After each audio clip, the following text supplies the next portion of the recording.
Hello friends, welcome to our channel study अड्डा।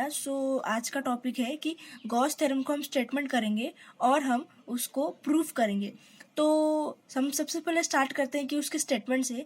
तो statement क्या कहता है कि the total normal electric induction यानी कि TNEI, आगे से TNEI का मतलब यही होगा कि total normal electric induction over a close surface is equals to algebraic sum of electric charge enclose by the surface. इसका मतलब ये है कि जो टोटल नॉर्मल इलेक्ट्रिक इंडक्शन होगा तो वो इज इक्वल्स टू होगा, किसके इज इक्वल्स टू होगा कि जितने भी वो सरफेस में चार्जेस है उन सबका एडिशन से, उन सबके समेशन से। तो इन शॉर्ट में यहाँ पर फॉर्मूला एज अ फॉर्मूला यही लिखा गया है कि total normal electric induction is equals to, इस समेशन का साइन है समेशन ऑफ क्यू। अब बात करते हैं हम इसके प्रूफ के। तो हम इसको प्रूफ कैसे करेंगे कि हमने ये डायग्राम निकाला। तो डायग्राम को सबसे पहले आप क्या करें, डायग्राम निकाल लेने का। तो डायग्राम को निकालने के बाद हम इसको डिस्क्राइब कैसे करेंगे। तो सपोज मैंने यहाँ पे पॉइंट पॉइंट से लिखा गया है, तो पॉइंट पे ध्यान दीजिएगा। तो फर्स्ट पॉइंट क्या है कि consider a point of charge Q. तो हमने यहाँ पे क्या कंसिडर किया है, point charge Q kept at a point O के पास हमने रखा है। तो draw close surface of any shape, हमने any shape of close surface draw किया है around point O as shown in figure. इस फिगर में जैसे दिखाया है वैसे। तो हमें क्या करना है, सिर्फ इस जो डायग्राम को है इसको डिस्क्रिप्शन करना है कि हमने यहाँ पे पॉइंट क्यू लिया है, ये इलेक्ट्रिक इंटेंसिटी है और ये स्मॉल एरिया ds हमने में लिया है, और फिर यहाँ पर एक एंगल थीटा तैयार होता है। बस आपको ये इसका डिस्क्रिप्शन लिखना है। तो मैंने यहाँ पर डायग्राम का डिस्क्रिप्शन ही दिया है कि सेकंड पॉइंट पे आता है कि let the point P be on the surface at a distance r from point O। तो हमने क्या लिया है, यहाँ पर जो P लिया है वो हमने सरफेस पे पॉइंट P लिया है, सरफेस पे r उसका रेडियस रहेगा और वो कितने दूरी पर है, O के दूरी पर है सरफेस से। तो हमने यहाँ पर यही लिखा है कि जो पॉइंट P लिया है हमने बाहर लिया है वो r के दूरी पे है पॉइंट O पे।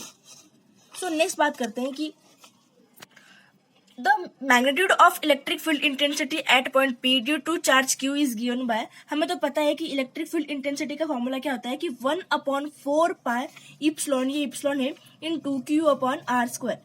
सो हमने क्या किया है कि Q इंटू 1 किया है, तो Q इंटू 1 1 1 1 1 2 1 2, तो वही होगा ना।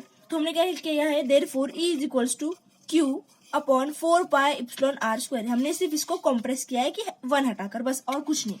तो नेक्स्ट पॉइंट की तरफ हम आते हैं कि थीटा। तो थीटा क्या है कि theta is the angle subtended by normal drawn to area ds with direction of E।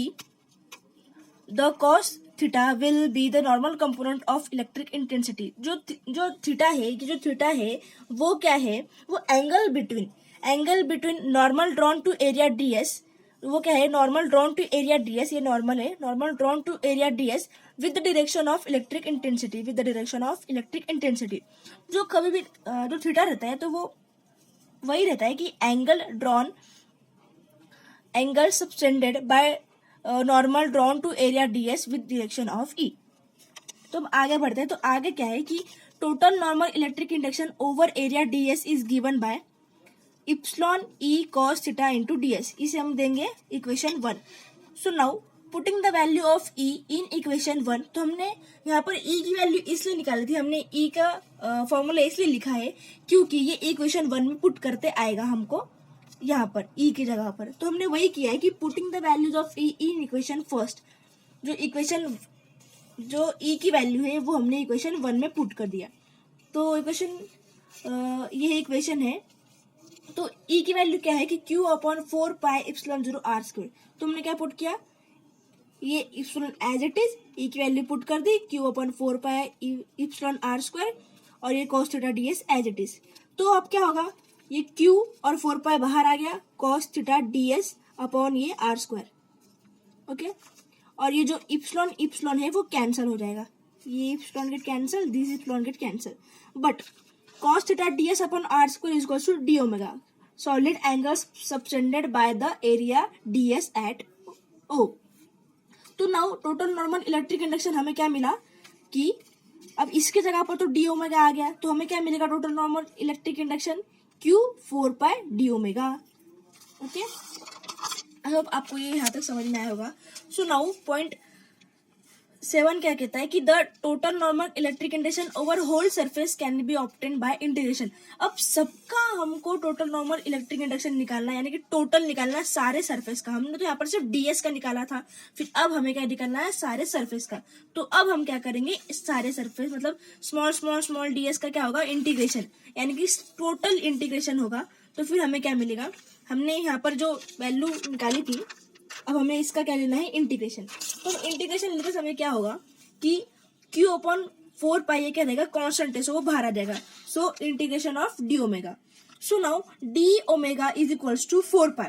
4 pi कैसे, मैथमेटिकली बहुत इसका बड़ा डेरिवेशन था, तो आप उसमें बहुत आपको डाउट आ सकते थे, तो इसलिए मैं आपको डायरेक्ट बता रही हूँ कि आप इतना याद रखिएगा कि integration of d omega is equals to 4 पाई।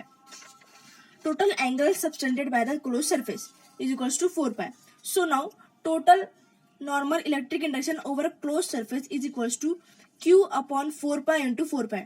तो किया क्या है हमने, बस इसकी जगह पर हमने 4 pi पुट किया। सो अब क्या होगा, 4 pi get cancel is equals to q। ये आ गया हमारा इक्वेशन सेकेंड। तो अब प्रूफ हो ही गया है कि total normal electric induction is equals to Q, but यहाँ पर समेशन ऑफ क्यू था, यानी कि कितने जितने चार्जेस रहेंगे उन सबका समेशन। चार्जेस, एक चार्ज रहा तो क्यू आ जाएगा, दो चार्ज रहे तो Q1 Q2 इन दोनों का एडिशन। सो इस तरह से इफ Q1 Q2 Q3 और एक्सेट्रा आर द चार्जेस, अगर ये सरफेस के चार्जेस रहे situated in the closed surface, then total normal electric induction over the surface is given by Q1 plus Q2 plus Q3 is equals to summation of Q. So hence हमारा तो proof हो गया कि total normal electric induction is equals to summation of Q। देखिए, total normal electric induction is equals to summation of Q। तो इसी तरह से हमने यहाँ पर गॉस का जो थ्योरम है वो प्रूफ कर दिया। मैं यहाँ पर 2 मिनट के लिए रुक जाती हूँ, ताकि अगर आपको चाहिए तो आप स्क्रीनशॉट निकाल सकें। आई होप आपको ये वीडियो समझ में आया होगा। अगर आपको ये वीडियो समझ में आया होगा तो प्लीज़ हमारे इस वीडियो को लाइक कीजिए और हमारे चैनल को सब्सक्राइब कीजिए और आपके फ्रेंड्स के साथ शेयर कीजिए जिन्हें ये इस वीडियो की ज़रूरत है। Thank you so much.